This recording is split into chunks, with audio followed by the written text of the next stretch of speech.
नमस्कार दोस्तों। कहिए, कैसे हैं आप सब। उम्मीद करती हूँ आप सब बहुत अच्छे होंगे।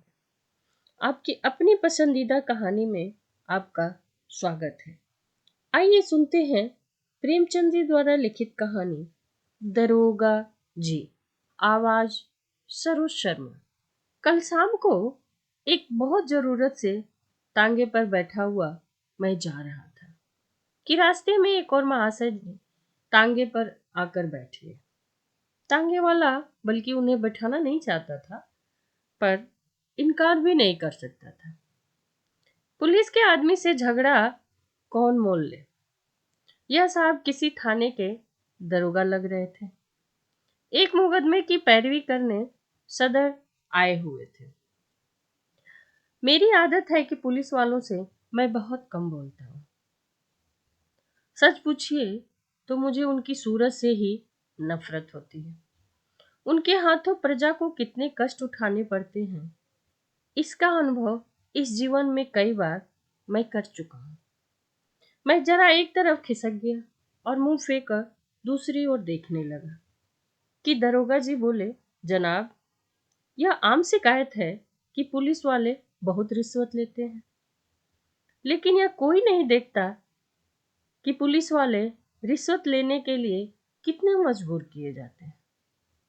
अगर पुलिस वाले रिश्वत लेना बंद कर दें तो मैं हलफ में से कहता हूं कि जो बड़े बड़े ऊंची पगडंडियों वाले रईस नजर आते हैं, सब के सब जेल खाने के अंदर बैठे दिखाई देंगे। अगर हर एक मामले का चालान करने लगे तो दुनिया पुलिस वालों को और भी बदनाम कर देगी। आपको यकीन नहीं आएगा जनाब, रुपए की थैलियां गले लगाई जाती हैं। हम हजार इनकार करें पर चारों तरफ से ऐसे दबाव पड़ते हैं कि लाचार होकर लेना ही पड़ता है। मैंने उपहास के भाव से कहा, जो काम रुपए लेकर किया जाता है वही काम ईमानदारी से भी किया जा सकता है। दरोगा जी हंसकर बोले, वह तो गुनाह बेइज्जत होगा बंदर परवाह। पुलिस का आदमी इतना कट्टर देवता नहीं होता, और मेरा ख्याल है कि शायद कोई इंसान भी इतना बेलौस नहीं हो जाता। और सिंगों के लोगों को भी देखता हूं, मुझे तो कोई देवता ना मिला। मैं अभी इसका कुछ जवाब दे ही रहा था कि एक मियाँ साहब लंबी अचकन पहने, कुर्ती टोपी लगाए, तांगे के सामने से निकले। दरोगा जी ने उन्हें देखते हुए झुककर सलाम किया और शायद मिजाज शरीफ पूछना चाहते थे कि उस भले आदमी ने सलाम का जवाब गालियों से देना शुरू कर दिया। जब तांगा कई कदम आगे निकल आया तो वह एक पत्थर लेकर तांगे के पीछे दौड़ा। तांगे वाले ने घोड़ा को तेज किया। उस भले मानुष ने भी कदम तेज किए और पत्थर अपनी पूरी ताकत लगाकर फेंका। मेरा सिर बाल बाल बच गया। उसने दूसरा पत्थर उठाया, वह हमारे सामने आकर गिरा। तीसरा पत्थर इतनी जोर से आया कि दरोगा जी के घुटने में चोट आ गई। पर इतनी देर में तांगा इतनी दूर निकल आया था कि हम पत्थरों की मार से दूर हो गए। हाँ, गालियों की मार अभी तक कानों में सुनाई दे रही थी। जब तक वह आदमी आंखों से ओझल ना हो गया, हम उसे एक हाथ में पत्थर उठाए गालियां देते हुए देखते रहे। जब जरा चित शांत हुआ, मैंने दरोगा जी से पूछा, यह कौन आदमी है साहब? कोई पागल तो नहीं है? दरोगा जी ने घुटने को सहलाते हुए कहा, यह पागल नहीं है साहब, मेरा पुराना दुश्मन है। मैंने समझा था जालिम पिछली बातें भूल गया होगा, वरना मुझे क्या पड़ी थी कि मैं सलाम करने जाता। मैंने पूछा, आपने इसे किसी मुकदमे में सजा दिलाई होगी? बड़ी लंबी दास्तान है जनाब, बस इतना ही समझ लीजिए कि इसका बस चले तो मुझे जिंदा ही निगल जाए। आप तो शोक की आग को और भड़का रहे हैं। अब तो वह दास्तान सुने बगैर तस्कीन नहीं होगी। दरोगा जी ने पहलू बदल कर कहा, अच्छी बात है, तो सुनिए, मैं सुनाता हूँ। कई साल बीत गए, मैं सदर में ही तैनात था। बेफिक्री के दिन थे, ताजा खून एक मासूक से आंख लड़ गई। आमद रफ्त शुरू हुई। आमद रफ्त मतलब मिलना जुलना शुरू हो गया। जब उस हसीना की याद आती है तो आंखों से आंसू निकल आते हैं। बाजारू औरतों में इतनी हवा, इतनी वफा, इतनी मोहब्बत मैंने नहीं देखी थी। 2 साल उसके साथ इतने लुत्फ से गुजरे कि आज भी उसकी याद हो जाए तो मुझे बुला लेना, मैं दौड़ी चली आऊंगी। आखिर जुदाई की घड़ी आई। मुझे मालूम होता था कि अब जान ना बचेगी। गाड़ी का वक्त निकलता जाता था और मैं उसके पास से उठने को नाम नहीं लेता था, मगर मैं फिर भी किस्से को तूल देने लगा। खुलासा यह कि मैं उसे 2-3 दिन में बुलाने का वादा करके रुखसत हुआ, पर अफसोस वे 2-3 दिन अभी न आए। पहले 10-5 दिन तो अफसरों में मिलने और इलाके की देखभाल में गुजरे। इसके बाद घर से खत आया कि तुम्हारी शादी तय हो गई, रुखसत लेकर चले आओ। रुखसत मतलब छुट्टी लेकर आ जाओ। शादी की खुशी में उस वफा की देवी की मुझे फिक्र भी ना रही।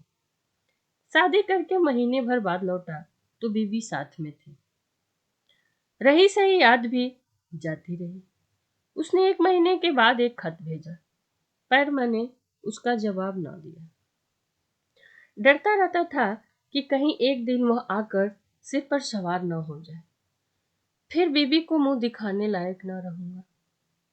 साल भर के बाद मुझे काम से सदर आना पड़ा। उस वक्त मुझे उस औरत की याद आई। सोचा जरा चलकर देखना चाहिए किस हालात में है। फौरन अपने खत न भेजने और इतने दिनों तक न आने का जवाब सोच लिया और उसके द्वार पर जा खड़ा हुआ। दरवाजा साफ सुथरा था। मकान की हालत भी पहले से अच्छी थी। दिल की खुशी हुई कि इसकी हालत उतनी खराब नहीं है जितनी मैंने समझी थी। और क्यों खराब होने लगी? मुझ जैसे दुनिया में क्या और आदमी नहीं है? मैंने दरवाजा को खटखटाया। अंदर से वह बंद था। आवाज आई कि कौन है? मैंने कहा, वाह, इतनी जल्दी भूल गई, मैं हूं बशीर। कोई जवाब न मिला। आवाज उसी की थी। इसमें शक नहीं, फिर दरवाजा क्यों नहीं खोलती? जरूर मुझसे वह नाराज है। मैंने फिर से किवाड़ को खटखटाया और लगा अपनी मुसीबतों का किस्सा सुनाने। कोई 15 मिनट के बाद दरवाजा खुला। हसीना ने मुझे इशारे से अंदर बुलाया और चटते किवाड़ बंद कर लिया। मैंने कहा, मैं तुमसे माफी मांगने आया हूं। यहां से जाकर मैं बड़ी मुश्किल में फंस गया। इलाका इतना खराब है कि दम मारने की फुर्सत भी ना मिली। हसीना ने मेरी तरफ न देखकर जमीन की तरफ देखते हुए कहा, माफी किस बात की? तुमसे मेरा निकाह तो हुआ न था। दिल कहीं और लग गया तो मेरी याद क्यों आती? मुझे तुमसे कोई शिकायत नहीं। जैसा और लोग कहते हैं वैसा ही तुमने किया। यही क्या कम है कि इतने दिनों के बाद इधर आए? रहे तो खैरियत से, किसी तरह जिंदा हो। शायद जुदाई में घुलते घुलते यह तो निकल आई है।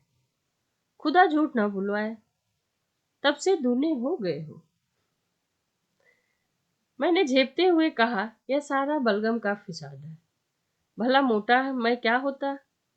उधर का पानी निहायत बलगमी है। तुमने तो मेरी याद ही भुला दी। उसने अब की मेरी और तेज निगाहों से देखा और बोली, खत का जवाब तक न दिया, उल्टे मुझी को इल्जाम लगाते हो। मैं तुम्हें शुरू से बेवफा समझती थी और तुम वैसे ही निकले। बीबी लाए और मुझे खत तक न लिखा। मुझे बहुत ताज्जुब हुआ और मैं आश्चर्य से उससे पूछा, तुम्हें कैसे मालूम हुआ कि मेरी शादी हो गई है? उसने रुखाई से कहा, यह पूछकर क्या करोगे? झूठ तो नहीं कहती। बेवफा बहुत देखे, लेकिन तुम सबसे बढ़कर निकले। तुम्हारी आवाज सुनकर जी में तो आया कि दुत्कार दूं, लेकिन यह सोचकर दरवाजा खोल दिया कि अपने दरवाजे पर किसी को क्या जलील करना। मैंने कोट उतारकर खोटी पर लटका दिया, जूते भी उतार डाले और चारपाई पर लेटकर बोला, लल्ली देखो, इतनी बेरहमी से ना पेश आओ। मैं तो अपने खताओं को खुद तस्लीम करता हूँ और इसलिए अब तुमसे माफी मांगने आया हूँ। जरा अपने नाजुक हाथों से एक पान तो खिला दो। सच कहना, तुम्हें मेरी याद काहे को आती होगी? कोई और जो मिल गया है? लली पानदान खोलकर पान बनाने लगी कि एकाएक किसी ने किवाड़ खटखटाया। मैंने घबरा कर पूछा, यह कौन शैतान आ पहुंचा? हसीना ने होठों पर उंगली रखते हुए कहा, यह मेरे शौहर है। तुम्हारी तरफ से जब निराश हो गई तो मैंने इनके साथ निकाह कर लिया। मैंने त्योरियां चढ़ाकर कहा, तो तुमने मुझसे पहले ही क्यों नहीं बता दिया? मैं उल्टे पांव लौट न जाता। यह नौबत ही क्यों आती? न जाने कब की यह कसर निकाली। मुझे क्या मालूम कि यह इतनी जल्दी आ पहुंचेंगे। रोज तो पहर रात गए आते हैं। फिर तुम इतनी दूर से आए थे, तुम्हारी खातिर तो करनी थी।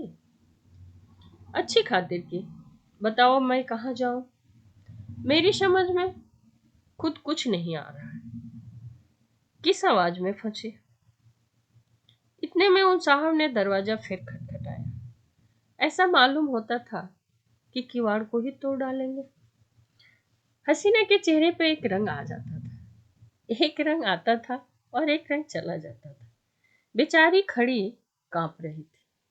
बस जबान से यही निकलता था, अल्लाह रहम कर। बाहर से आवाज आई, अरे तुम क्या सरेआम से सो गई हो? अभी तो 8 भी नहीं बजे। कहीं सांप तो नहीं सूंघ गया? अल्लाह जानता है, जब और देर की तो किवाड़ चिड़वा डालूंगा। मैंने गिड़गिड़ाकर कहा, खुदा के लिए मेरे छिपने की कोई जगह बताओ। पिछवाड़े कोई दरवाजा नहीं है? बोली, नहीं। संडास तो है, सबसे पहले वही जाएंगे। अच्छा, या सामने कोठरी कैसी है? हाँ है तो, लेकिन कोठरी खोलकर देखा तो क्या बहुत डबल आदमी है, तुम जैसे दो को बगल में दबा रहे। तो खोल दो कोठरी। वह जो ही अंदर आएगा मैं दरवाजा खोलकर निकल भागूंगा। हसीना ने कोठरी खोल दी। मैं अंदर जा घुसा। दरवाजा फिर बंद हो गया।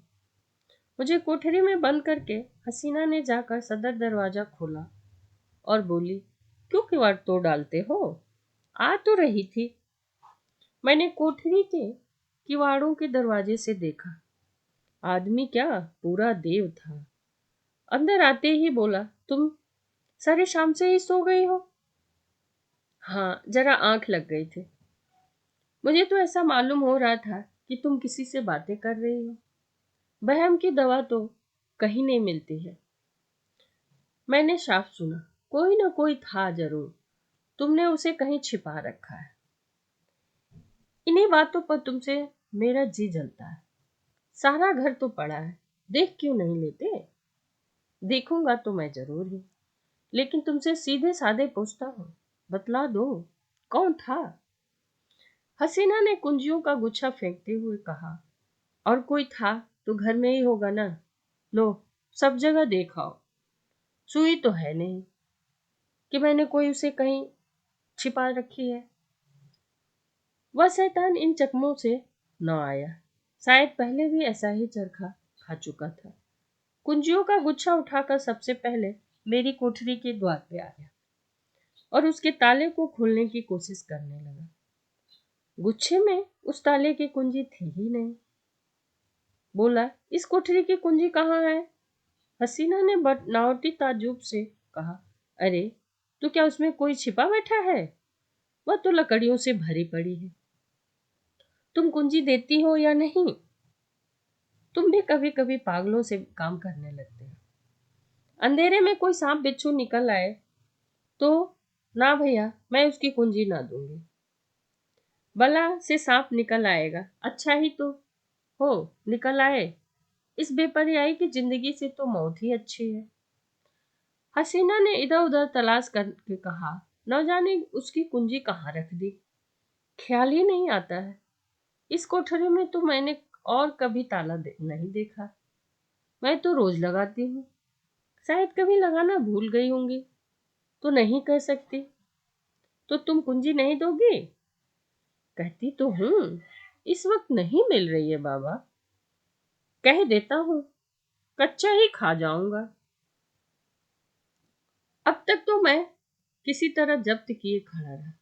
बार बार अपने ऊपर गुस्सा आ रहा था कि यहाँ क्यों आया, न जाने यह शैतान कैसे पेश आए, कहीं तहस में आकर मार ही न डाले।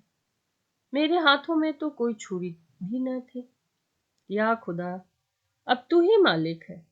दम रोके हुए खड़ा था कि एक पल का भी मौका मिले तो निकल भागूं। लेकिन जब उस मर्दू ने किवाड़ों को जोर से धमधमाना शुरू किया, तब तो रूह ही कांप गई। इधर उधर निगाह डाली कि किसी कोने में छिपने की जगह है या नहीं। किवाड़ के दरवाजों से कुछ रोशनी आ रही थी। ऊपर जो निगाह उठाई तो एक मचान सा दिखाई दिया। डूबते को तिनके का सहारा मिल गया। उचक कर चाहता था कि ऊपर चढ़ जाऊं कि मचान पर एक आदमी को बैठे देखकर उस हालात में मेरे मुंह से चीख निकल गई। यह हजरत अचकन पहने, घड़ी लगाए, एक खूबसूरत साफा बांध अकड़ू बैठे हुए थे। अब मुझे मालूम हुआ कि मेरे लिए दरवाजा खोलने में हसीना ने इतनी देर क्यों की थी। अभी इनको देख ही रहा था कि दरवाजे पर मुसल की चोटें पड़ने लगी। मामूली किवाड़ तो थे ही, 3-4 चोटों में दोनों किवाड़े नीचे आ रहे और वह मरदूद लालटेन लिए कमरे में घुसा। उस वक्त मेरी क्या हालत थी, इसका अंदाजा आप खुद कर सकते हैं। उसने मुझे देखते ही लालटेन रख दी और मेरी गर्दन पकड़कर बोला, अच्छा, आप यहाँ तशरीफ रखते हैं, आइए आपकी कुछ खातिरदारी करूं। ऐसे मेहमान रोज कहाँ मिलते हैं। यह कहते हुए उसने मेरी एक हाथ पकड़कर इतनी जोर से बाहर की तरफ खींचा कि मैं आंगन में आकर जा गिरा। उस शैतान की आंखों से अंगारे निकल रहे थे। मालूम होता था उसके होंठ मेरा खून चूसने के लिए बढ़ रहे हैं। मैं अभी जमीन से उठने भी न पाया था कि वह कसाई एक बड़ा सा तेज छुरा लिए मेरी गर्दन पर आ पहुंचा। मगर जनाब हूं, पुलिस का आदमी मैं। उस वक्त मुझे एक चाल सूझ गई। उसने मेरी जान बचा ली, वरना आज आपके साथ टांगे पर मैं न दिखाई देता। मैंने हाथ जोड़कर कहा, हुजूर, मैं बिल्कुल बेकसूर हूं। मैं तो मीर साहब के साथ आया था। उसने गरज कर पूछा, कौन मीर साहब? मैंने कहा, जी, कड़ा करके कहा, वही जो मचान पर बैठे हुए हैं। मैं तो हुजूर का गुलाम ठहरा, जहां हुक्म पाऊंगा उनके साथ ही चल दूंगा। मेरी इसमें क्या खता है? अच्छा, तो कोई मीर साहब मचान पर भी तशरीफ रख रहे हैं? उसने मेरा हाथ पकड़ लिया और कोठरी में जाकर मचान पर देखा।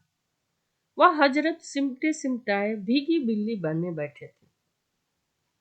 चेहरा ऐसा पीला पड़ गया था, गोया बदन में जान ही नहीं थी। उसने उनका हाथ पकड़कर एक झटका दिया तो आप धम से नीचे आकर गिरे। उनका ठाठ देखकर अब इसमें कोई सुबह न रहा कि वह मेरे मालिक है। उनकी सूरत देखकर उस वक्त तरस के साथ हंसी आती थी। तू कौन है बे? जी, मैं मेरा मकान या आदमी झूठा है या मेरा नौकर नहीं है। तू यहाँ क्या करने आया था? तुझे यही बदमाश धोखा देकर लाया था ना? या क्यों नहीं कहता कि मजे उड़ाने आया था? दूसरों पर इल्जाम रखकर अपनी जान बचाना चाहता हूँ।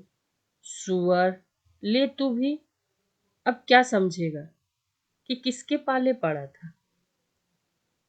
या कहकर उसने उसी तेज छुरे से उन साहब की नाक काट ली।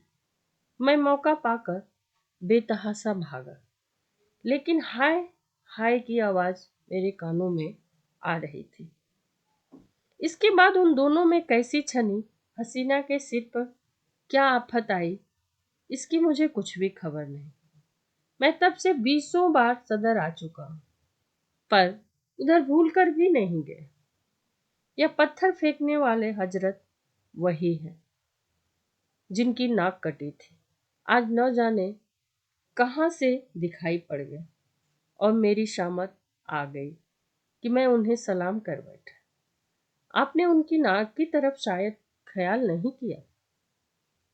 मुझे अब ख्याल आया कि उस आदमी की नाक कुछ चपटी थी। बोला, हाँ, नाक कुछ चपटी तो थी, मगर आपने उस गरीब को बुरा चरका दिया। और क्या ही करता, जरूर दबा लेते, मगर चोर का दिल आधा होता है। उस वक्त अपनी अपनी पड़ी थी कि मुकाबला करने की सूझ थी कि उस रम झल्ले में धर लिया जाता तो आबरू अलग जाती और नौकरी से अलग ही हाथ धो बैठता। मगर अब इस आदमी से होशियार रहना पड़ेगा। इतने में चौक आ गया और हम दोनों ने अपनी अपनी राह ली। धन्यवाद दोस्तों। कहानी अच्छी लगी हो तो लाइक, कमेंट, शेयर और सब्सक्राइब करना ना भूलें। दोस्तों, चैनल को ज़्यादा से ज़्यादा सब्सक्राइब करें, शेयर करें। हमें आपके मोटिवेशन की बहुत ज़रूरत पड़ती। धन्यवाद। मिलते हैं एक और नई कहानी के साथ। तब तक के लिए खुश रहें, मस्त रहें, व्यस्त रहें।